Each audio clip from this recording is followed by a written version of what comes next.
Vets, we were set up for failure to begin with. If you are on autopilot and you're doing what everyone else does, free VSO, have this representative file for you, you're going to get the result that everyone else is getting, which is a big fat denial and a long drawn out process. We can't be shocked that we get the same result as everyone else when we're going through these same channels.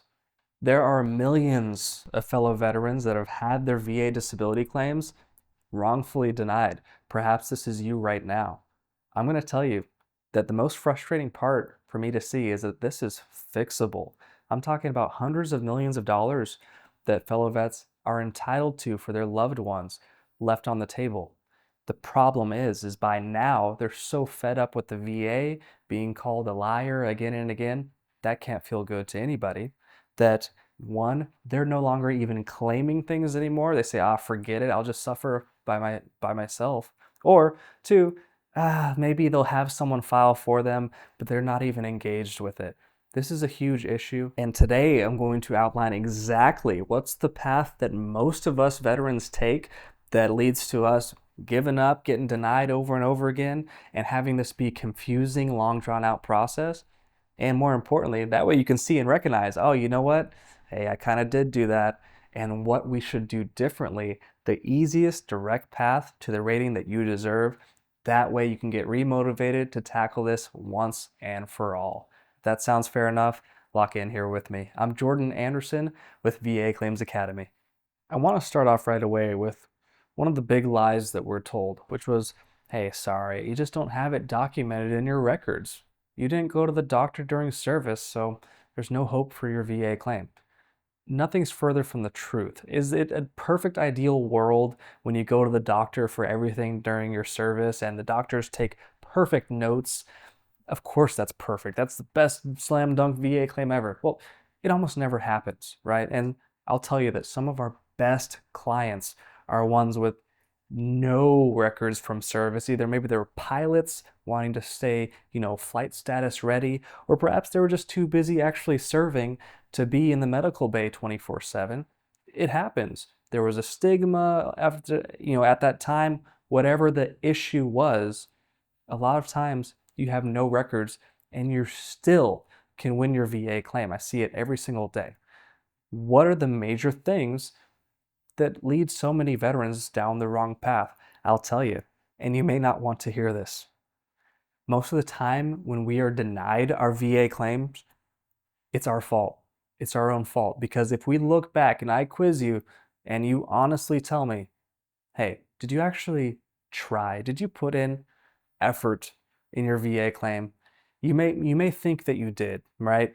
You went to your veteran service organization, had your representative, right? Your rep kind of told you what to do. They sit you down and say, hey, how are you feeling? Oh, I have a cough. Okay, well, I'm going to claim chronic bronchitis. What else? Well, my knee hurt from service. Okay, I'm claiming your left knee. And you think that you're taking all the right steps because this is where you're pushed into, right? This is sort of what they funnel you into. But you look back and now maybe you've seen one of my videos and say, hey, Jordan's talking about this personal statement thing.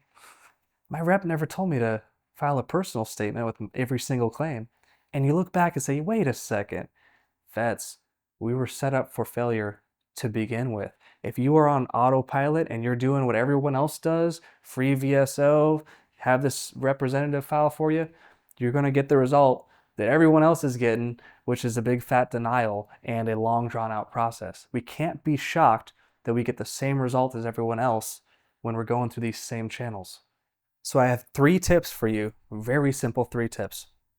And that takes me to tip number 1. File a personal statement with each condition that you're claiming. Okay, this is your chance for free for you to write down what happened in your own words. And this is read, preferably if it's not too long, right? This is read by the person rating your VA claim, the person making the decision on your VA claim. This is your opportunity to translate your true story into the VA's jargon language. Why then, if you look back, the people helping you with your claim, helping you, they never mentioned that you should do this. That should be your red alert right now that, hey, if you have someone helping you and they don't, mention, hey, file a personal statement with your claim.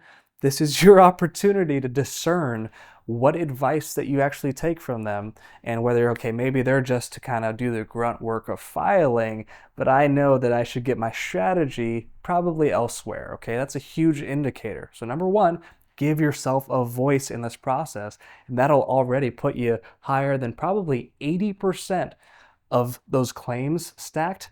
That'll put your claim in the top 20% right there, just right off the bat with that free tip. By the way, if you're getting value from this video so far, do me a huge favor and hit that thumbs up button for me. Number two, it seems obvious. Let's be honest. Our medical records is probably abysmal, right? We just got done talking about how you never went to the doctor during service. That is totally fine. However, we need to scratch and claw now in order to reinforce that medical record gaping hole that is in this. Because what happens is this: you go through the process, you don't have a Nexus letter. I'll talk about that in a second. You file your claim basically on your word that, hey, I hurt my back during service, I got nothing to really show for it. The VA gets it and they say, man, what do you want me to do with this? You say that your back hurts, you're 62 years old, plenty of 62-year-olds with back pain, and I got nothing in service. What do you want me to do? Let's make it easy on them. Let's make it easy for them to say yes and more difficult for them to say no. How do we do that? Now we can actually get medical evidence retroactively, meaning we didn't go to the doctor, but now we can have a doctor weigh in saying that it's at least as likely as not that our back pain is due to your service. That is a powerful thing to do and something that could boost. Again, you're already at the top 20% of claims. Now you're probably in the top 10% coming with a Nexus letter. What is a Nexus letter? A Nexus letter is a doctor's note. It's a fancy term for a doctor's note that they're giving their medical opinion that there's at least a 50% chance, coin flip, that your condition is somehow related to your military service. This is the holy grail and the beacon of hope for those of you, all of you, who didn't go to the doctor as much as you should have, or the doctors didn't take as good of notes as you wish during your military service. So how do you get this? How do you get your hands on something that's so valuable? Well, you can do it for free. It could take a little bit more effort, but you can bring your doctors, your treating doctors, a template that has all the key magic words that the VA needs to see on the Nexus letter, and they can change a couple of words so that it's accurate to you, and it takes them 5-6 minutes, and they can sign it and send it back to you. If this is you and you think your doctors will be willing to help, go to freenexusletters.com. You don't have to remember that. It'll be in the link down below in the description, as well as the pinned comment. If you're not so fortunate and doctors won't help you out, maybe your VA medical team, they run away as soon as you mention the term Nexus letter. This happens with a lot of people. Then you're going to want to be able to pay for a Nexus letter. However, you want to make sure that it's a condition that will actually get you a return provided that you win. So I don't want you to pay for a Nexus letter on an ingrown toenail that you're going to get a 0% rating on, even if you win, right? Does that make sense? You want it to be something that you know and that you've researched. Okay, with my symptoms, this headache claim could reasonably yield me a 30% rating, and that's income every month, tax-free for the rest of my life. Yeah, this is worth paying, investing $1,200 into a one-time fee. If this is you and you need a doctor, a veteran-friendly doctor to have your back and give you this medical evidence, go to vadisabilitydoctors.com. Again, you don't have to remember that. Link to that will be down below as well. And here's my third and honestly most important tip, even though these last two have been already imperative. You need to put some skin in the game. And here's what I mean. That could be cash, that could be your effort.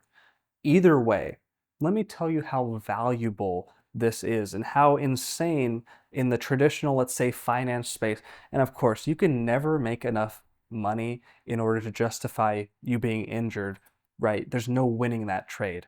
But let me just give you an example to frame how important this is and impactful to your loved ones. If you had someone, you called into your stockbroker and they said, hey, John, listen, we got this crazy stock. You just buy $15,000 worth of this stock and it could end up paying you $4,000 per month tax free for the rest of your life, plus all these other benefits, plus it goes up every year with the cost of living, and it only costs $15,000 of an investment, you'd be like, click, hang up, my stockbroker's a scammer. It's way too good to be true, right? So why then would you want to cheap out on this process, either with your effort or your cash? You don't want to. If you're low on cash, you need to be high in effort. If you're low in time, you need to be high in cash investment, or what it is to get people who have your back that can walk you through this process successfully, because again, the vast majority of vets really kind of phone it in on this process and don't invest a whole lot. Now, of course, I'm partial to my program. My program, of course, doesn't cost 15 grand, but you want to do what it takes. Again, even if it's just effort, put yourself in a structured program to where you have a recipe, a proven recipe with a track record of success right before you, so you can see the finish line. You can see where you are in relation to the finish line and each step along the way that you need to take, and you have that linear progression. This makes it borderline impossible for you to fail and for you to fall off and lose momentum. This is so key to finally winning your VA rating, because guess what? When you're about 30% of this way through and maybe you're doing it on your own, those thoughts creep up into the back of your mind. Oh, this is just going to get denied. Why am I even bothering? And your scatterbrain, okay, what do I need to do next? And trust me, get yourself structure, get yourself an endpoint, and have people who are willing to do what it takes to have your back through this process. I'll give you an example. Here at VA Claims Academy, for clients, you will do your personal statement drafts, custom, already there for you. Your Nexus letters, ready there for you, custom, medical research even, right? You want this as easy as possible on you, but you want to know that also this is a premium service and something that not just anyone is wandering into this office saying, yeah, file my claim for me, okay? That's when you're in good company. Or if you're low on cash, or maybe got no cash at all, there are courses that have this structured approach, even free courses. There are means for you to go, again, we're in that maybe top 10% of claims now, just with personal statements and well-written Nexus letters. You're talking, you get yourself a structured program, either even a free one or a premium one, depending on your preference. You can easily get yourself in the top 1% of that stack of VA claims on that rater's desk, just with these three things. And that's the secret, fellow vets. That is the secret. You are meant to believe that this is so hard and difficult and so complex that it's not even remotely possible. Don't even bother filing. Oh, you didn't go to the doctor during service, even though we told you not to go to the doctor? Don't even bother filing now. That's the myth. That's what's so frustrating to watch, and that's what needs to change now. So vets, if this resonates with you, definitely sound off down below. I want to hear your thoughts on this. But right now is the time to take action. You don't need to know what step 3 looks like in order to start step 1 and 2. That's the power of momentum, is taking that first step. So take that action today. Begin your intent to file. Maybe walk into your veteran service organization. Do something, because your next claim should be the one that finally does it for you. See you in the next one. Cheers.